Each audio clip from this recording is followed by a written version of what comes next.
This is Tim Bryce with my column titled WACKO Decisions.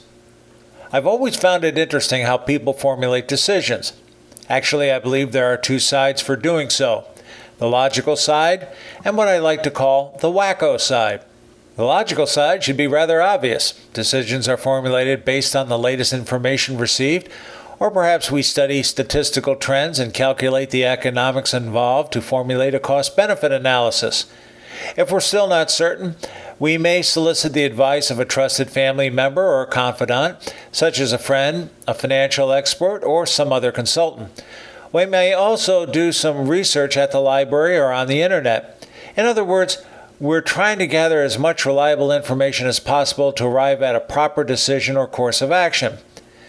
Then again, there is the WACKO side, where decisions are made based more on emotion than logic.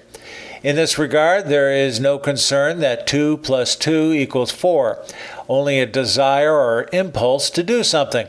To justify their decision, people prefer such things as rumors, a coin toss, a magic 8-ball, a Ouija board, tarot cards, a fortune teller, or astrology.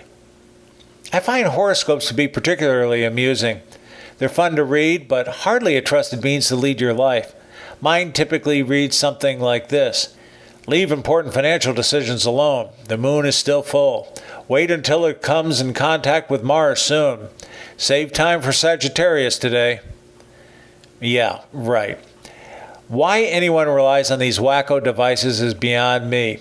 Maybe it's because when something goes wrong, you can blame the device. Sorry, nitwit, but you made the wrong decision by using such devices. Try using your brain instead. Frankly, the reason people use WACKO devices is because they realize thinking is difficult and they prefer having someone or something tell them what to do. They also fear assuming responsibility for their actions. They'll take credit when things go right, but will blame the device when it goes wrong. In a way, the difference between logical and WACKO decision-making is like gambling. Over the years, I have learned not to do any serious betting on those games involving an animal element. Instead, I prefer games where I know the precise odds and house winning percentage, such as craps or blackjack. Games involving an animal element is simply too unpredictable. One last note. We have a Bryce's Law which states, there is little point in producing information if nobody is going to act on it. This means if you're going to go to the trouble of collecting information, do not ignore it, use it. And stay away from things like Ouija boards. Friends, keep the faith. This is Tim Bryce in Palm Harbor, Florida. Follow me on the internet at timbryce.com.